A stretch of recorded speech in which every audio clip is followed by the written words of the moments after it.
Hermanos, que el Señor les bendiga. Amén. Es un gusto estar siempre por acá en casa, como decían por ahí.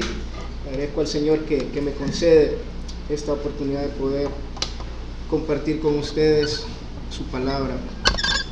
Quisiera quizás iniciar, si me acompañan. Yo sé que el hermano René y su esposa son unas personas queridas por cada uno de nosotros, ¿verdad? Si pudiéramos también orar por ellos y por hermana Ligia, ¿verdad? Señor, gracias por este día, Padre. Venimos delante de ti, Señor, presentándote la vida de nuestra hermana Ligia, Señor, su enfermedad, Señor. Que tú puedas tener misericordia, Señor, de ella y que tengas a bien sanarla, Señor. Que puedas ayudarle con su brazo, Señor, que puedas ayudarle con su problema de salud, Señor, que tiene también respiratorio, Señor, de salud en sus pulmones, Señor, que tú puedas ayudar, Padre. Ten misericordia, Señor, dale paz en su corazón, Señor, dale fuerza, Señor. Sabemos que no es fácil estar en estas situaciones, Señor. Te pedimos también por hermano René, Señor, que puedas fortalecer su corazón, que le des fuerza física, Señor, para este momento que él necesita estar ahí con su esposa, Señor. Bendícelo, Señor, y te los ponemos en tus manos, Señor, en el nombre de Jesús. Amén.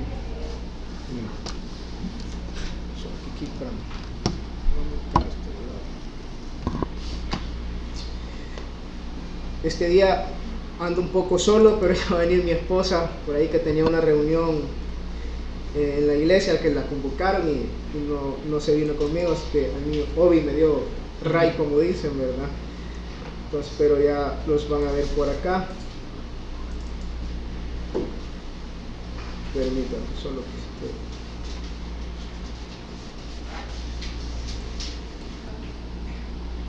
vamos a hablar de algo que probablemente muchos están muy relacionados con el texto bíblico del que vamos a hablar esta mañana, pero yo consideraba algo con respecto a este versículo, y es que, bueno, a mí me recomendaron antes de casarme que no olvidáramos de recordar cada cierto tiempo lo que hemos vivido con mi esposa, ¿verdad? Nos recomendaron que viéramos incluso fotos, y les soy honesto, yo no creía en eso, ¿verdad?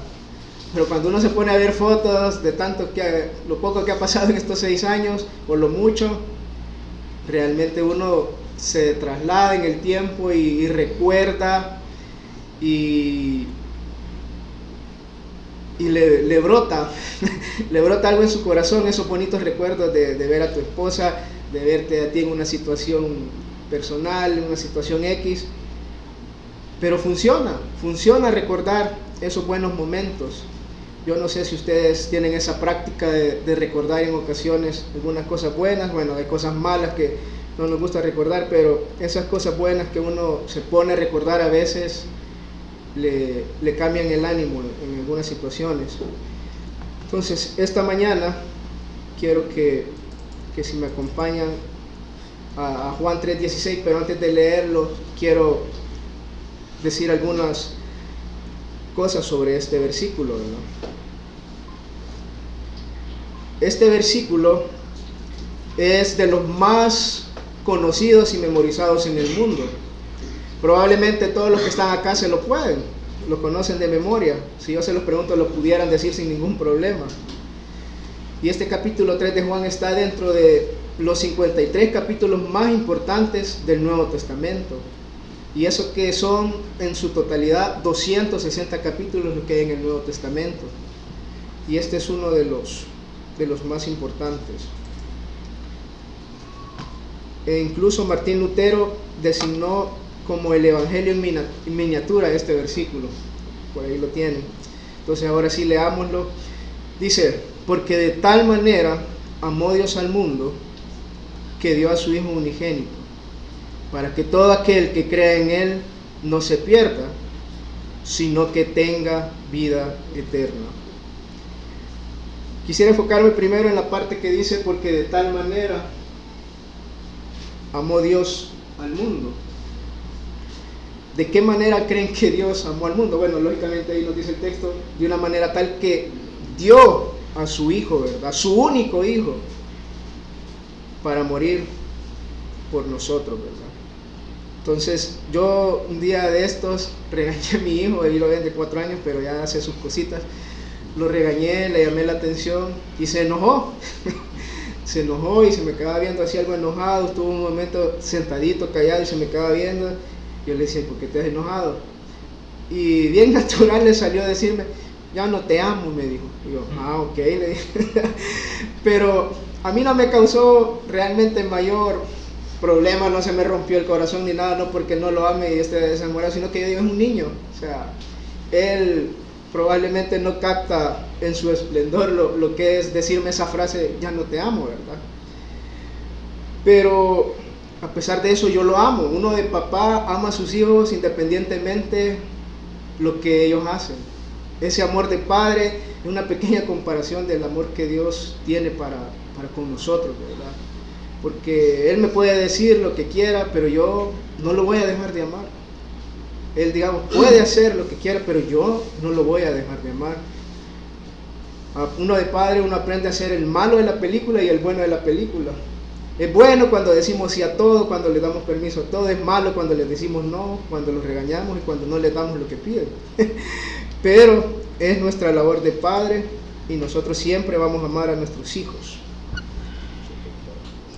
Entonces, de igual forma, quizás, bueno, no de igual forma, una ilustración, ¿verdad?, de ese amor que Dios tiene, Dios no nos ama independientemente, digámoslo así, por lo que nosotros podamos hacer o lo que Él pueda obtener de nosotros, ¿verdad? Porque yo no amo a mi hijo porque me quiero ganar sus besos por la noche, sus abrazos por la noche cuando vamos a dormir, o porque me diga papi te amo. Yo no lo hago por eso, yo lo amo indistintamente de eso. Entonces Dios amó al mundo de esa forma, pero claro, Dios es Dios, ¿verdad? Y su amor es muy diferente al mío, mi amor es limitado, el de Él no. Y si me acompañan a Primera de Juan 4:8, Primera de Juan 4:8, vamos a entender quizás un poco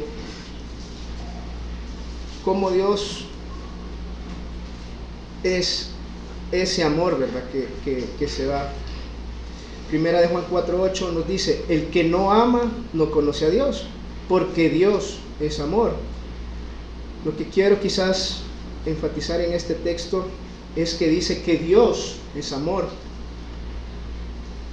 Su naturaleza es amorosa. El amor nunca puede estar ausente de su ser, de ninguna de sus acciones. Todo lo que Dios hace, lo hace con amor. Él es la fuente y el origen del amor. El amor de Dios no es un atributo más, no es de decir Dios es amoroso, ¿verdad?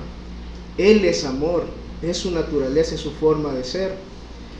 Con respecto a este texto, Hendrickson dice, de tal manera amó Dios al mundo, significa que lo hizo en un grado tan infinito y en una forma sumamente gloriosa. Juan 3:16 también muestra, dice, que el amor de Dios por el mundo se considera como un hecho grande, central y único. Aquel amor era rico y verdadero, lleno de comprensión, ternura y majestad. Entonces Dios, ya sabemos, no necesita de nosotros, no nos ama porque necesite que alguien le retribuya ese amor, ¿verdad? Como pudiera ser quizá una pareja que voy a abrazar a mi esposa para que me abrace, o le voy a dar un beso para que me dé un beso. No, Dios no nos ama tampoco porque está obligado a hacerlo. Dios nos ama porque Dios es amor. Y Dios no necesita, digamos que, de nosotros, como les decía. Y debemos, hermanos, estar agradecidos porque este gran Dios al que le estábamos cantando hace unos minutos, santo, es amoroso con su creación, a pesar de que su creación quizás no le retribuye lo mismo en la misma cantidad, ¿verdad? Creo que nadie en el universo puede amar de esta forma, hermanos, y debemos estar agradecidos que Dios tiene esa capacidad de amar. Y esto, hermano, nos puede dar una pequeña idea de lo que es el amor de Dios, pero realmente es difícil difícil entenderlo, comprenderlo con exactitud, pero podríamos tener una idea más clara si vemos en el versículo de Juan 3:16, si me ayudan a ponerlo por acá. Creo que podemos tener una idea más clara de ese amor también cuando entendemos las cualidades del sujeto en quien recae ese amor en este texto, ¿verdad? El texto dice que porque de tal manera amó Dios, ¿a quién? Al mundo, dice.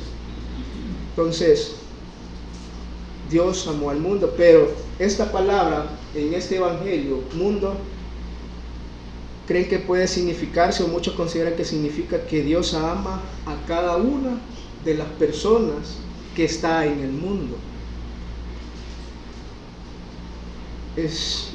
¿Cuántas personas viven actualmente en el mundo? El último censo que hizo la oficina de Estados Unidos, que fue en diciembre, el último día de diciembre del 2022, creo yo, fue que habían 7.900 millones de personas en el mundo. Entonces, significará que Juan nos está diciendo en este texto que Dios amó o ama a 7.900 millones de personas. Suena bien, suena como bonito, ¿verdad? Pero lo primero que podría decir de esta parte del texto es que la palabra mundo realmente no se refiere a la cantidad de personas. Si fuera así, estaríamos diciendo que Dios ha hecho o ama a un determinado número de personas y que su amor se ve limitado a ese número de personas que existen. Es como que un levantador de pesas olímpico, que casi siempre andan levantando entre 300 a 370 libras en las barras, en los discos que ponen, que usted le pueda decir, levánteme esa bolsa de 5 libras de frijoles. ¿Creen que a usted le va a costar a esa persona que está acostumbrada a levantar tanto peso, levantar 5 libras? Claro que no. Entonces, a Dios no le es difícil amar a 7.900 millones de personas. No le cuesta nada. De igual forma, Dios no tendría problema con amar a muchas más personas. Podría amar sin ningún problema a 20.000 millones de personas. Sin ningún problema pudiera amar a 100 billones de personas, como a 100.000 septillones de personas. Y su amor no se viera aún limitado. No quiere decir que Dios tiene esa capacidad de amar a ese gran número de personas y llega hasta ahí. No. Entonces, ¿a qué se refiere en Juan 3:16 la palabra mundo? Mundo en Juan 3:16 hace referencia a la naturaleza pecaminosa que existe, valga la redundancia, en el mundo, especialmente en las personas, ¿verdad? El pastor Sugel Michelet dice con respecto a esto: cuando Juan usa la palabra mundo en su evangelio, generalmente es para referirse al sistema de maldad imperante en este mundo y que se opone radicalmente a Dios y a sus caminos. En algunas ocasiones yo recuerdo, bueno, que está Henry, cuando estábamos acá como jóvenes, que decíamos que él anda en el mundial ahorita, ¿va? Ahí lo hemos visto, que anda haciendo esto, anda lo otro, anda en el mundial. ¿Qué quiere decir eso? Que anda en el mundial, que se ha alejado de Dios, que anda pecando. Entonces, eso nos puede dar una idea de que a eso se refiere, ¿verdad? Que las personas andan cometiendo algunos pecados o están cometiendo pecados contra Dios. A eso se refiere la palabra mundo, ¿verdad? Y esa es la idea en Juan 3:16, solo que acá no está hablando de cristianos que se han ido al mundial, ¿verdad? Está hablando de que toda criatura está pecando constantemente contra Dios porque tiene una naturaleza pecaminosa. Su deseo o el deseo de las personas es hacer lo que quieran, cuando quieran y sin importar lo que Dios diga. Ahora, me gustaría andar un poco en esto de la naturaleza pecaminosa. Quizás me voy a desviar un poquito, pero sí creo necesario hacerlo, pues mi deseo realmente es que conozcamos más a detalle el estado en el que se encuentra el mundo, ¿verdad? Que Dios ha amado en gran manera, como nos lo dice Juan 3:16. Entonces veamos esa naturaleza pecaminosa en la humanidad, ¿verdad? Cuando el pecado entró en el mundo fue un acto desastroso para la raza humana y la creación en general. Todos sabemos cómo entró el pecado en el mundo, ¿verdad? Ya nos han comentado que Adán y Eva desobedecieron a Dios, comieron del fruto, desobedecieron una instrucción específica de Dios y aún así ellos lo hicieron. ¿Y qué pasó? El pecado entró en el mundo, ¿verdad? Si me acompañan a Romanos 5:12, Romanos 5:12.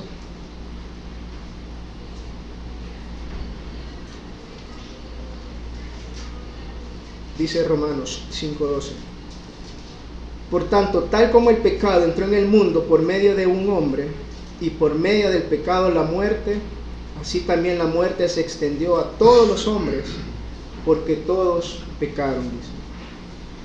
Este texto está haciendo referencia a lo que ya hablábamos con Adán y Eva, ¿verdad? Que comieron del fruto que Dios les había dicho que no comieran. Entonces, pero ¿cuáles fueron las consecuencias de esa acción? En el texto que acabamos de leer nos dice que el pecado trae muerte. El texto nos dice que entró el pecado, ¿verdad? Y el pecado trae muerte. Pero algunos han dicho, me han mencionado al leer este texto, que si eso hubiese sido así o es así, ¿por qué Adán y Eva no murieron en el instante? ¿Por qué si el pecado trae muerte, por qué no murieron? Lo que se puede apreciar en esta situación es a un Dios amoroso que tuvo misericordia de Adán y Eva y no murieron al instante, a pesar de su desobediencia, a pesar de que Dios les había anunciado lo que iba a pasar. Dios aún así les concedió muchos años más de vida. Yo no sé si ustedes saben cuántos años, por ejemplo, vivió Adán. Después de eso, Dios fue tan misericordioso. ¿Saben cuántos años le dio Dios a Adán? A pesar de haber desobedecido, a pesar de haber pecado contra Dios, 930 años. Y eso está en Génesis 5:5. Esos fueron los años que vivió Adán, 930 años.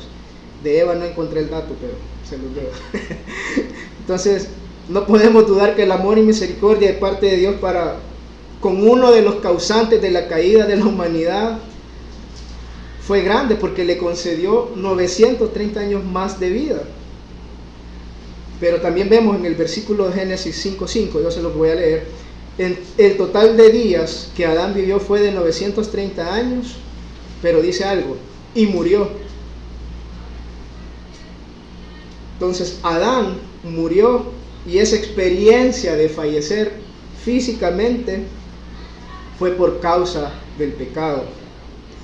MacArthur explica esto de una forma clara y sencilla. Dice, por el pecado el hombre se volvió mortal. Se lo digo nuevamente, por el pecado el hombre se volvió mortal. El pastor Paul Tripp dice lo siguiente al respecto: la muerte no era parte de la idea original de Dios para la existencia humana, o sea, la muerte física, ¿verdad? La razón por la que la muerte parece tan antinatural es porque es antinatural. La vida solo estaba destinada a dar paso a la vida completa hacia la eternidad. No está bien que la gente muera, no está bien que el cáncer y la vejez cobren miles de vidas cada día. No está bien que hayan madres que tengan abortos involuntarios y que los bebés nazcan muertos. Pero nos hemos acostumbrado, dice este brother, a la muerte, pero nunca fue la intención creada por Dios.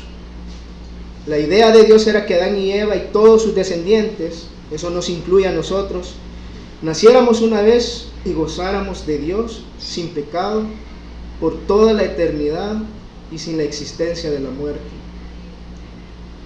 Pero este efecto es uno de los que conlleva la entrada del pecado al mundo. Y con esto no quiero menospreciar, porque hay otras que a mi pensar son quizás más importantes, que ya las voy a mencionar, y no quiero menospreciar la muerte de las personas con esto. Es muy triste cuando muere un ser querido. Yo aún me duele recordar la muerte de mi mamá, aún todavía a veces creo que como que no ha pasado eso, no sé, me cuesta todavía asimilarlo. Pero hay otras dos manifestaciones de las que me gustaría hablar, de los efectos de lo que el pecado hizo en la humanidad. Y uno de esos es este que acabamos de ver, que es la muerte física. Recordemos este texto que leímos en Romanos 5:12. Por tanto, como el pecado entró en el mundo por medio de un hombre, y por medio del pecado la muerte, así también la muerte se extendió a todos los hombres, porque todos pecaron. Entonces, hay tres manifestaciones de la muerte en nuestras vidas. Es la muerte espiritual, la muerte física y la muerte eterna. Vamos a hablar de la muerte espiritual, ya mencionamos la muerte física. En el mismo capítulo de Romanos 5, en el versículo 15 dice, porque si por la transgresión de uno murieron los muchos, dice. En el 17, por ejemplo, dice, porque si la transgresión de un hombre, por este reinó la muerte. Entonces, ¿qué significa la muerte espiritual? La muerte espiritual significa que nacemos con una naturaleza pecaminosa que nos causa rechazar a Dios. Es por esa razón que nos cuesta tanto venir a los pies de Cristo. No queremos nada con Él, no nos interesa. En Romanos 3:10 dice, Romanos 3:10 al 18, si me acompañan, Romanos 3:10 al 18.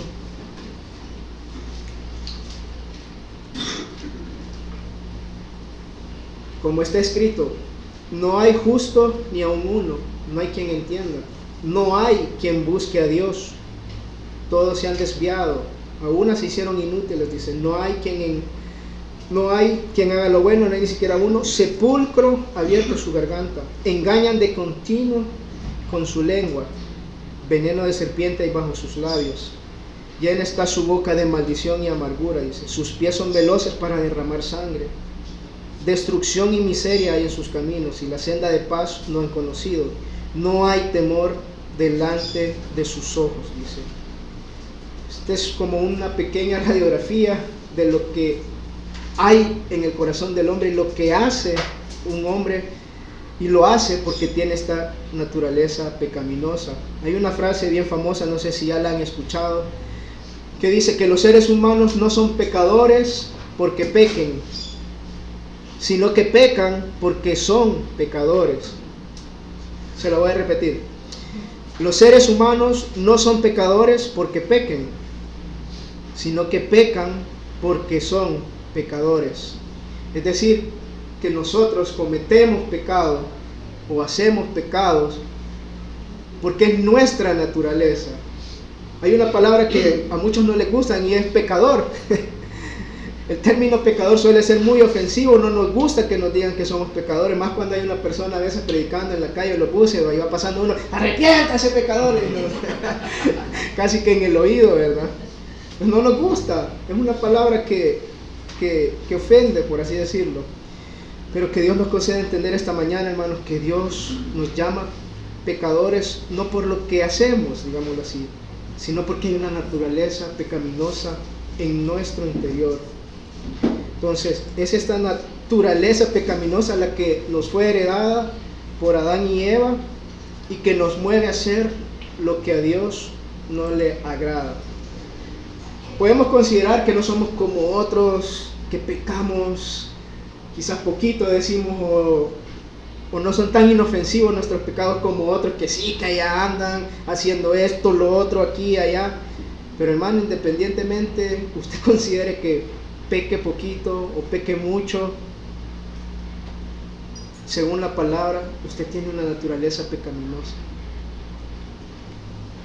Y eso es suficiente para que usted esté muerto espiritualmente y esté alejado de Dios.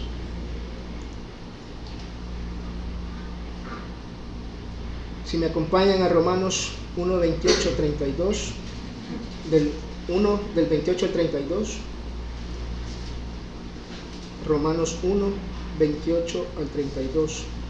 Esto nos da otra radiografía, por decirlo así, del corazón de las personas que no están con Dios en sus vidas, o de esa naturaleza pecaminosa. Aquí podemos ver con claridad lo que hay en nuestro interior, en nuestro corazón. Dice, y así como ellos no tuvieron bien reconocer a Dios, Dios los entregó a una mente depravada para que hicieran las cosas que no convienen.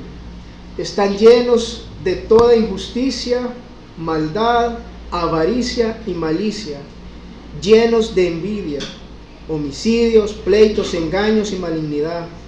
Son chismosos, detractores, aborrecedores de Dios, insolentes, soberbios, jactanciosos, inventores de lo malo, desobedientes a los padres, sin entendimiento, indignos de confianza, sin amor, dice, despiadados.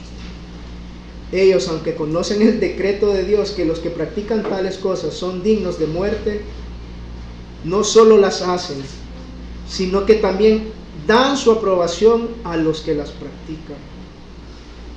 Esto es el mundo, hermanos. Esto es lo que nosotros somos, o en la misericordia de Dios en algún momento podemos decir que fuimos. Esto es lo que hay en el corazón de las personas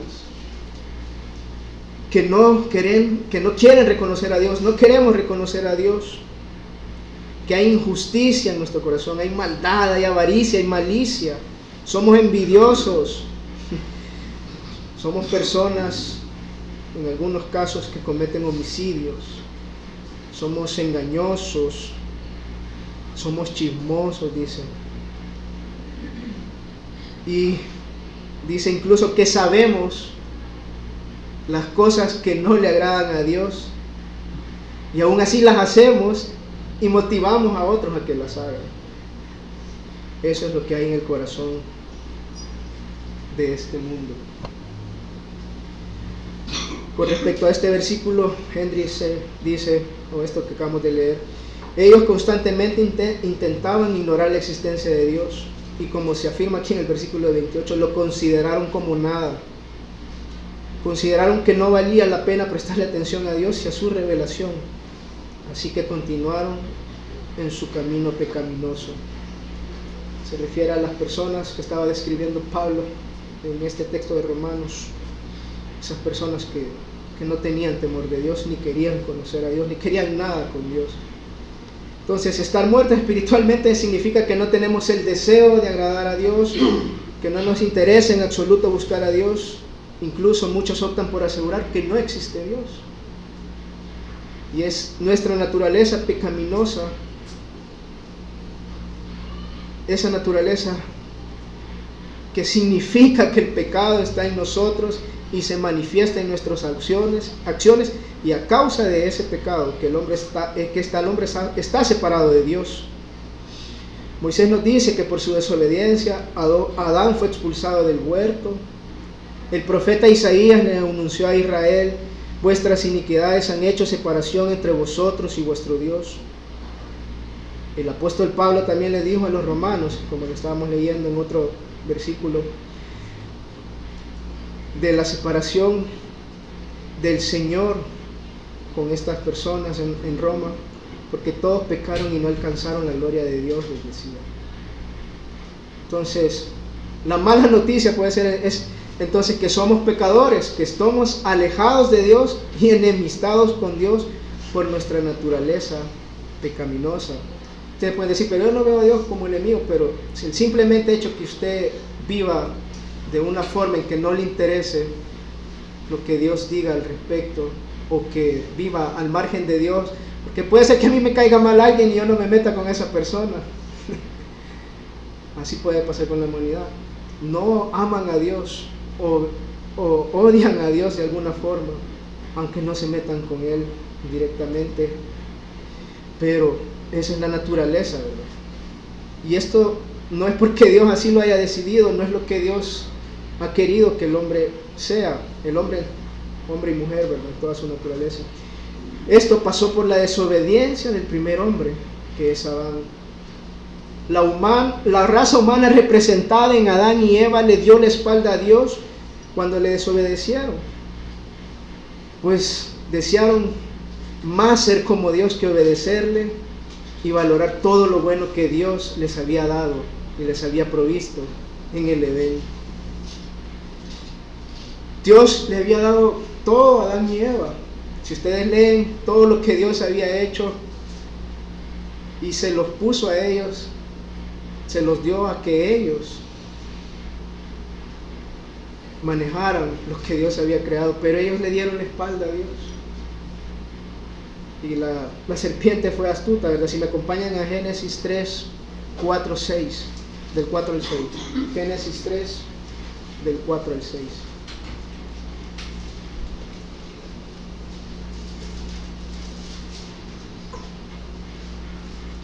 Génesis 3, del 4 al 6. Y la serpiente dijo a la mujer: ciertamente no morirán, pues Dios sabe que el día que de él coman del árbol, se les abrirá los ojos y ustedes serán como Dios, conociendo el bien y el mal. Cuando la mujer vio que el árbol era bueno para comer y que era agradable a los ojos, y que el árbol era deseable para alcanzar sabiduría, tomó de su fruto y comió. También dio a su marido que estaba con ella, y él comió. El diablo, sin duda alguna, les llegó por un lado, ¿verdad? Que les decía que ustedes pueden ser como Dios. Y me imagino que realmente fue una tentación grande, porque ellos habían visto todo lo que Dios había hecho, todo lo que Dios había creado hasta ese momento. Me imagino que fue una tentación grande decir: voy a poder ser como este Dios que creó todo esto. Pero este fue un acto de desobediencia, y por este acto de desobediencia todos hemos muerto espiritualmente, físicamente y eternamente. Quizás solo mencionar que la muerte espiritual, por la muerte espiritual nuestros días en esta tierra tendrán fin. Algún día vamos a fallecer, y de mantener esa condición de muerte espiritual también nos espera una muerte eterna. Y esta muerte eterna significa estar por siempre sin Dios y con muchos tormentos, según nos dice la palabra de Dios. Si me acompañan a Hebreos 10, 26, del 26 al 31.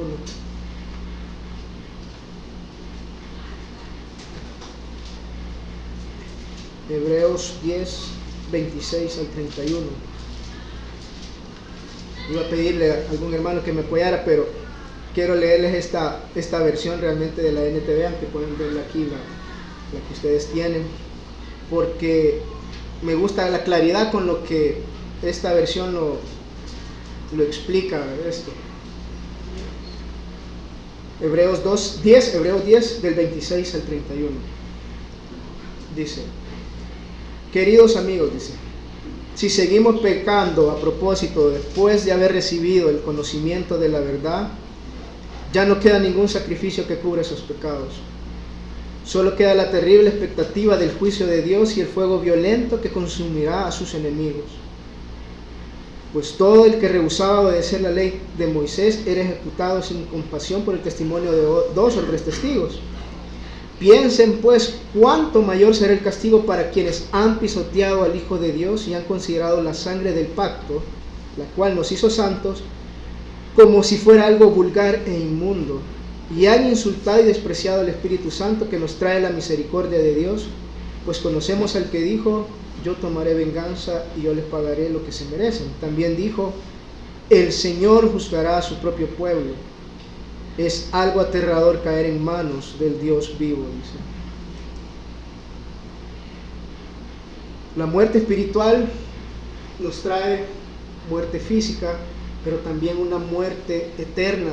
Si las personas se mantienen en esa condición, te espera una eternidad sin Dios, y eso no es nada agradable.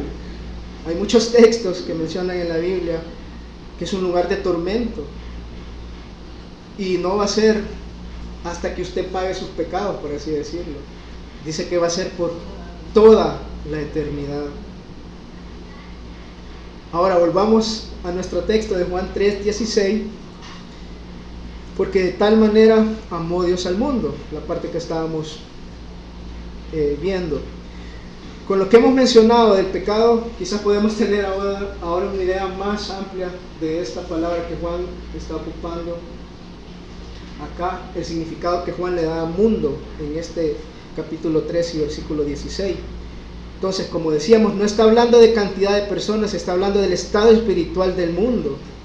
Y ya vimos cuál es ese estado espiritual en el que está el mundo. Yo traté de escribir una versión de Juan 3:16 a la luz de lo que hemos estado hablando y cuál es la condición que tiene el mundo o cómo esa palabra se ve en este versículo. Se los quiero leer. Dice: Dios amó tanto a este mundo, a pesar que este mundo no lo reconoce como el creador y el dueño de todo. Dios amó tanto a este mundo, a pesar de estar lleno de injusticia, maldad, avaricia y malicia.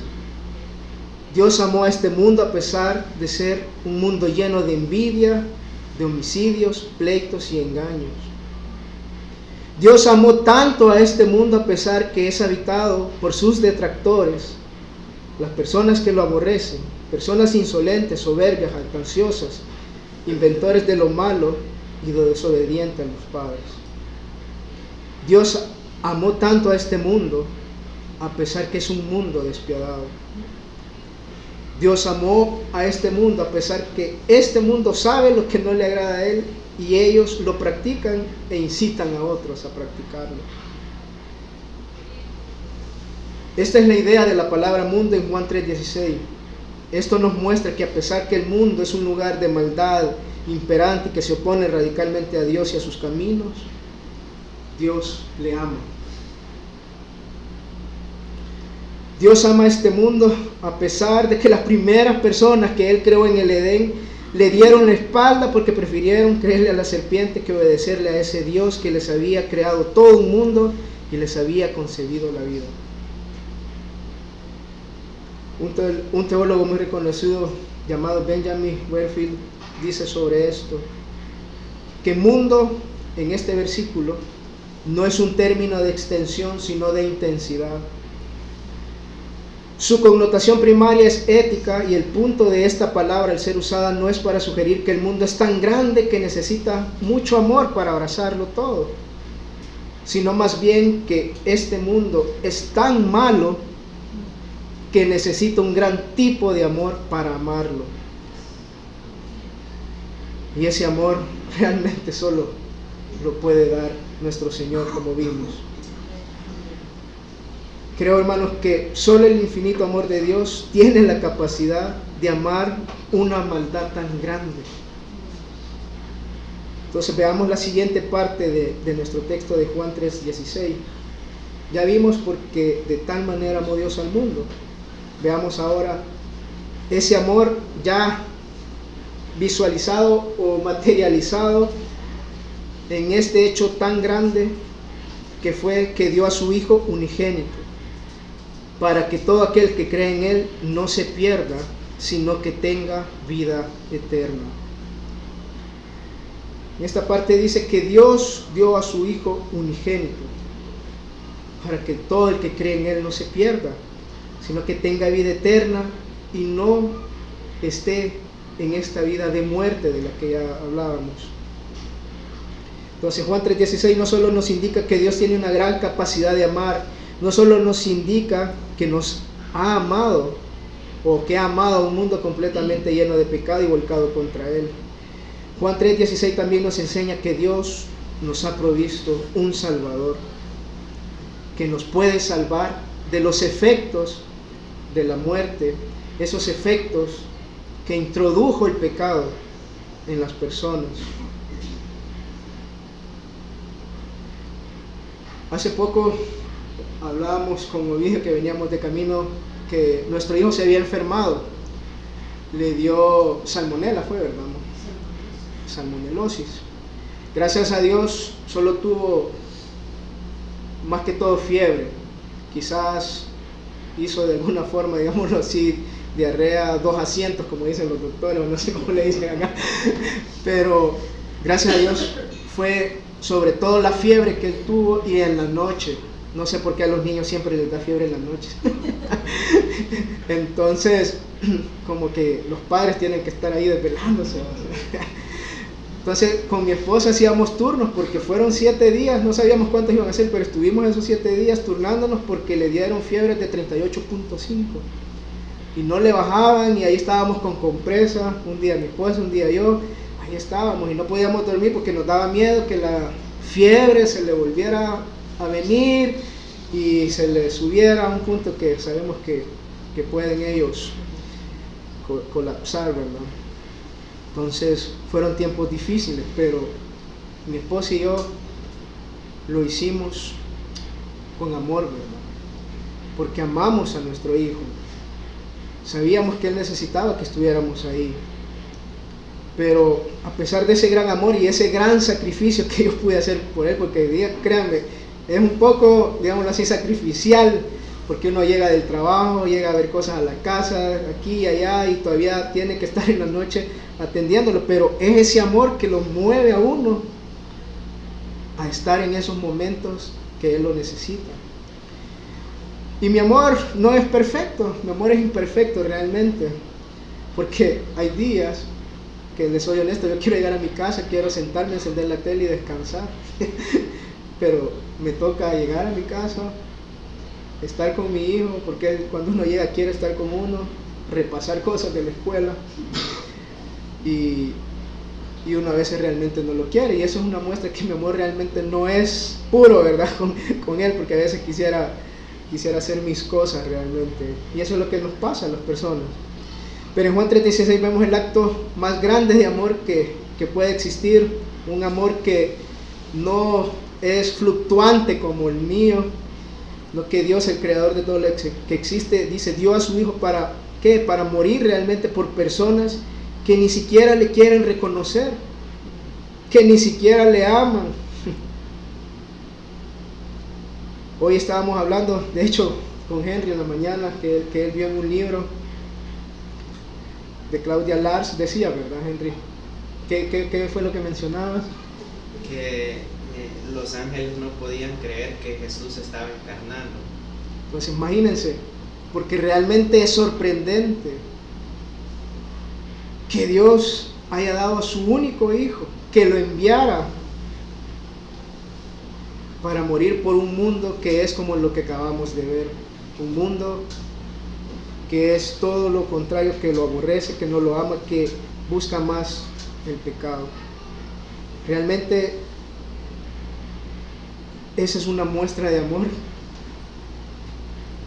que nadie puede igualarse a esa muestra de amor, ¿verdad?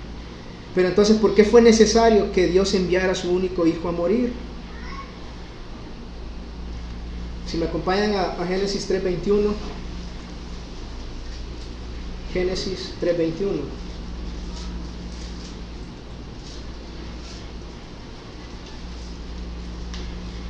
Génesis 3:21 dice: el Señor Dios hizo vestiduras de piel para Adán y su mujer y los vistió.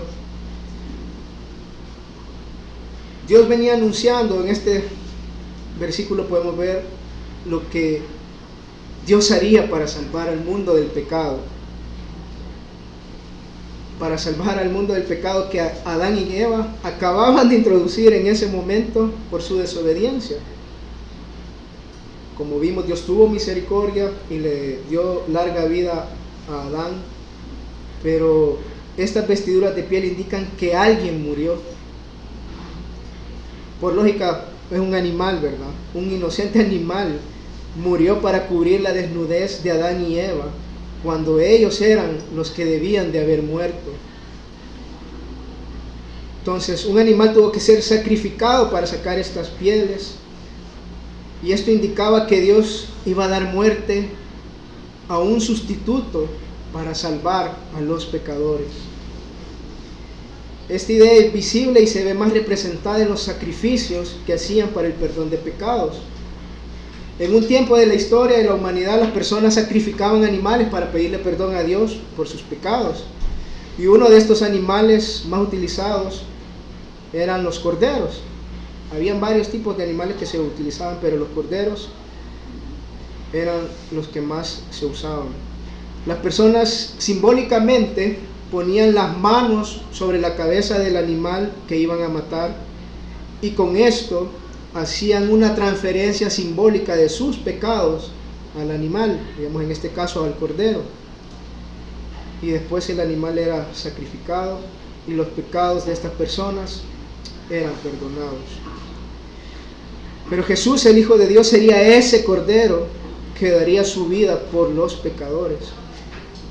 Si vemos en Juan 1:29,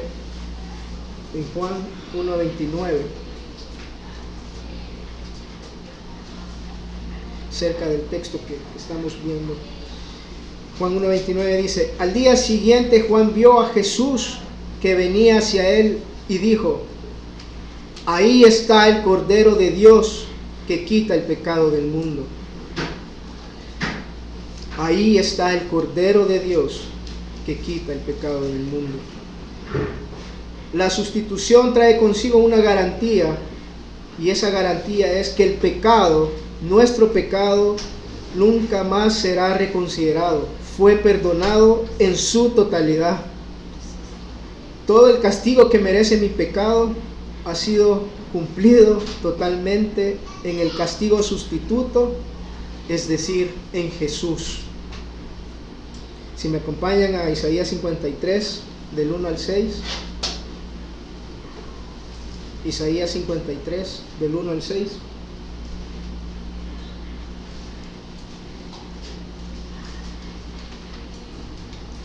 Esto fue escrito muchos años atrás, antes de que Cristo viniera a este mundo. Pero estaba refiriendo a lo que Cristo iba a sufrir, a lo que Cristo iba a padecer por nuestros pecados.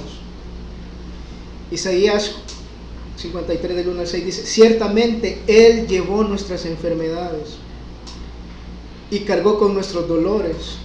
Con todo, nosotros lo tuvimos por azotado, por herido de Dios y afligido. Pero Él fue herido por nuestras transgresiones, molido por nuestras iniquidades.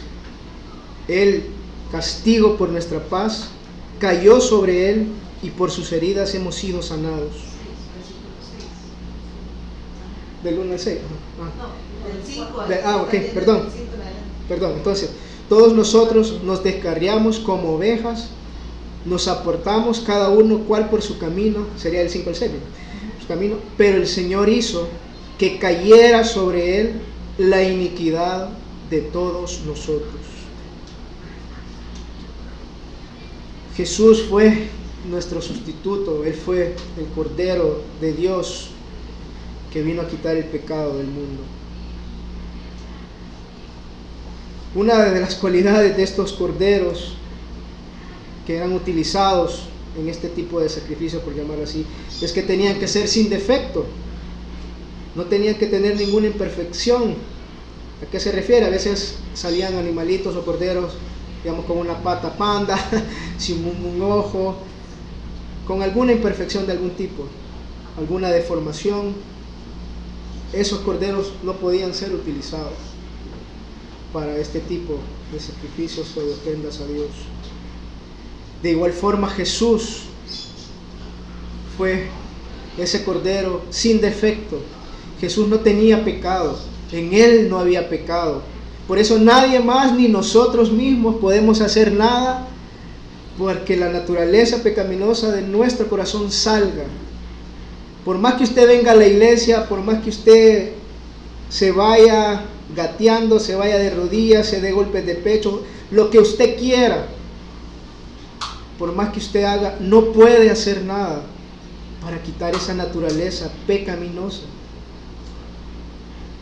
Por eso nadie más pudo morir por otro. Yo no puedo morir porque mi esposa sea salva, porque yo soy un gran pecador, hermano. Y no soy un cordero defectuoso. Pero Jesús era un cordero sin defecto, sin mancha. Jesús no pecó nunca, y eso es lo que requería para ser salvos del pecado. No había pecado en Él. Nadie más podía tomar su lugar en la cruz, pues todos los demás hombres, descendientes de Adán y Eva, tenían pecado. En 2 Corintios 5:21 leemos algo que nos da una afirmación de esto. 2 Corintios 5:21. Al que no conoció pecado, lo hizo pecado por nosotros, para que fuéramos hechos justicia de Dios en él. Todos los sacrificios del Antiguo Testamento eran una sombra del último y gran sacrificio en Jesucristo. Así que, hermanos, Dios amó tanto al mundo que dio a su único Hijo para morir por nuestros pecados. Y el que crea esto, dice Juan 3:16, no se perderá, sino que tendrá vida eterna. Aquel que verdaderamente pone su fe en Jesús como único y perfecto Salvador es redimido de la esclavitud más grande, la esclavitud espiritual de nuestro pecado. Así que Jesús se convierte en nuestro Redentor, y es el Redentor de todo aquel que cree en Él. Al morir en la cruz, Jesucristo llevó el pecado, la muerte, y murió como nuestro sustituto, como le decíamos. En lugar de morir nosotros, Jesús muere en nuestro lugar y lleva sobre sí mismo nuestra culpa, nuestros pecados. Es en Jesucristo en quien tenemos redención por su sangre. Es en Jesucristo que hay perdón por nuestros pecados. Así que, hermanos, y esto es así por la siguiente razón. Esto tenía que haber pasado así por una razón, por lo que dice nuestro texto en Juan 3:16. Porque de tal manera amó Dios al mundo, que dio a su Hijo unigénito, para que todo aquel que cree en Él no se pierda, sino que tenga vida eterna. Dios amó a este mundo, que ya sabemos que es el significado del mundo, a un grado que dio lo más valioso, a su Hijo unigénito. ¿Para qué? Para que creamos que Él murió en esa cruz por nosotros, y que esa naturaleza pecaminosa, esa naturaleza que nos ha causado muerte espiritual, muerte física, y que puede ocasionar una muerte eterna, se convierta en vida eterna. Así que, hermanos, esta mañana quería que recordáramos esto. Yo sé que ustedes ya lo saben, lo conocen, pero una de las cosas, o un consejo que a mí me gustó que me han dado, que dan algunos hermanos, es que casi que a diario tenemos que recordarnos el Evangelio, para no olvidar lo que Dios ha hecho por nosotros, para no olvidar qué tan profunda fue la gravedad y de qué tanto Dios nos ha salvado. Recordar, hermanos, es pensar en lo hermoso que es tener a un Dios que nos ha amado tanto, que dio a su Hijo cuando nosotros estábamos en nuestros delitos y pecados, cuando nosotros no queríamos nada con Dios, pero Él envió a su Hijo a morir en una cruz por nosotros. Creo que debemos recordar y agradecer cuán grande es este amor de Dios para con nosotros, y que esto también nos motive a algo, a yo no vivir para nosotros, sino para aquel que murió y resucitó por nosotros. Así que, hermanos, yo no sé su condición en esta mañana, el contexto de este versículo. Usted puede ver los versículos anteriores. En el capítulo 3 inicia con una plática entre Nicodemo y Jesús. Y Nicodemo era un fariseo, era alguien que conocía la palabra de Dios, era alguien que hablaba de Dios, tenía una posición dentro de los judíos, dentro del pueblo de Dios, bastante grande. No era cualquier cosa, era alguien súper inteligente, alguien súper preparado. Y a mí me gusta porque si lo vemos rápidamente, el inicio del capítulo 3, del 1 al 2, o los que te quepan acá, no sé, o si ustedes lo tienen en la Biblia, Juan capítulo 3, en el que estamos, solo unos versículos más atrás. Dice que había un hombre de los fariseos llamado Nicodemo, prominente entre los judíos, dice. Este vino a Jesús de noche y le dijo: Rabí, sabemos que has venido de Dios como maestro, porque nadie puede hacer las señales que tú haces si Dios no está con él. Versículos anteriores, como todo esto tiene un contexto. Todo, cuando uno lee la Biblia no puede separar lo que dice antes o después, tiene que analizarse. Y en los últimos versículos del capítulo 2, Dios había dicho que, o decía la palabra, que muchos creyeron en Él, pero dice algo curioso, que Dios no se confiaba de ellos porque Él sabía lo que había en sus corazones. Entonces, sabiendo eso, teniendo ese contexto, podemos saber que Jesús sabía lo que Nicodemo le venía a decir o lo que le venía a pedir, porque Dios sabía lo que hay en los corazones de las personas. Y Jesús le contesta algo que quizás o probablemente, dicen algunos teólogos, Nicodemo le iba a llegar a preguntar como el joven rico: ¿qué tengo que hacer yo para ganarme el reino de Dios o entrar al reino de Dios? Entonces Jesús le contestó: en verdad te digo que el que no nace de nuevo no puede ver el reino de Dios. Entonces Nicodemo le dice: ¿cómo puede un hombre nacer siendo ya viejo? ¿Acaso puede entrar por segunda vez en el vientre de su madre y nacer? Jesús le dice: en verdad te digo que el que no nace de agua y de espíritu no puede entrar en el reino de Dios. Lo que es nacido de la carne, carne es, y lo que es nacido del espíritu, espíritu es. Le dice: no te asombres que te he dicho que tienes que nacer de nuevo. Y Nicodemo le pregunta: ¿cómo puedo hacer esto? O sea, en el versículo 10, y Jesús le dice: tú que conoces la palabra, que eres un estudioso de la palabra, que le predicas a otros de la palabra, no sabes, le dice. Y eso es lo que probablemente pudiera también pasarnos a nosotros, hermanos. Asistir a una iglesia no nos puede garantizar que uno sea salvo. Por eso esta mañana yo he querido tomarme el tiempo y compartir este texto con ustedes en amor, para que también cada quien escudriñe su corazón y sepa que necesita nacer de nuevo. Y para nacer de nuevo, dice más adelante en el versículo 14, creo,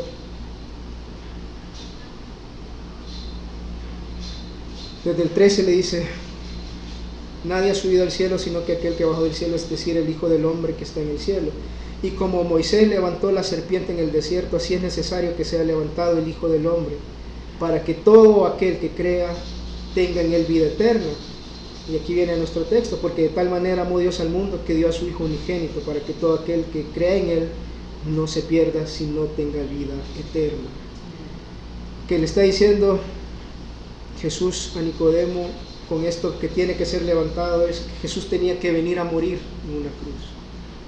Y el que crea en ese Hijo de Dios que vino a morir por los pecados va a tener vida eterna. Y es lo que reafirma en Juan 3:16 cuando dice que todo aquel que en él crea no se pierda, mas tenga vida eterna. Así que, hermanos, si esta mañana usted o todos podamos pedirle al Señor, ¿verdad?, que escudriñe nuestro corazón y que no seamos, digamos, como Nicodemo, ¿verdad?, que creemos que ya sabemos y que conocemos al Señor. Que una cosa es conocer de Dios, como he hablado con mi esposa, y otra cosa es conocer a Dios. Son dos cosas muy diferentes. Así que, hermanos, si gustan, le oramos al Señor. Padre, gracias, Señor, porque de gran manera has amado a este mundo, Señor. Porque de gran manera, Señor, has amado a este mundo, Señor, que por la desobediencia de Adán y Eva, Señor, han caído en una muerte espiritual, una muerte física, Señor, y en una muerte eterna, Señor. Gracias porque tú no quieres, Señor, que esa sea nuestra condición, Señor. Tú amas al mundo, Señor. Tú nos amas, Señor. Que diste a tu Hijo, Señor, que no escatimaste nada, que no retuviste nada, Señor, para darnos a tu Hijo, para que nosotros, Señor, al poner nuestra fe en Él, al creer que Él vino de ti, vino a morir en esa cruz por nuestros pecados, pudiéramos ser salvos, Señor. Gracias, Señor, por enviar a tu Hijo, Señor, porque en tu amor, en tu inmenso amor, en tu infinito amor, no quieres que las personas continúen en esa muerte espiritual, Señor. Tú quieres darnos vida, Señor, y quieres darnos vida eterna, Señor. Tú quieres que tengamos esa vida eterna a tu lado, Señor, no una muerte eterna donde hay sufrimiento, hay dolor, Señor. Gracias, Señor, por mostrarnos el camino, Señor, por mostrarnos a Cristo, Señor. Si esta mañana, Señor, hay alguien que no te ha conocido, Señor, que ha tenido dudas en su corazón, que no está seguro, Señor, de que ha nacido de nuevo, Señor, que esta mañana tú puedas permitirle, Señor, venir a ti, Señor, puedas abrir sus ojos, su corazón, Señor, y que esta persona pueda verte, Señor, pueda creer en Cristo Jesús, tú puedas abrir sus ojos, Señor, que pueda ver su condición de pecado, que pueda ver que Cristo fue ese sustituto, Señor. Ayúdanos, Señor, y a los que estamos seguros o están seguros, Señor, te pido que no olvidemos esto, Señor, que tú has hecho por nosotros,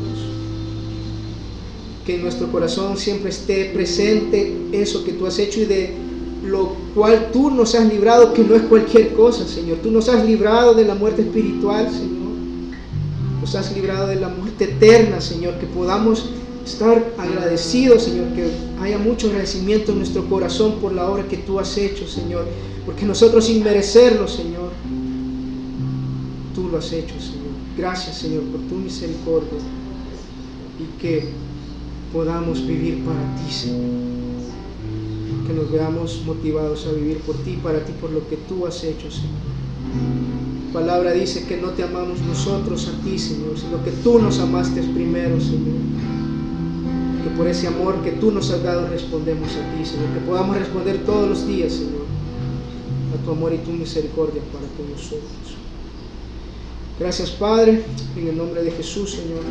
Amén.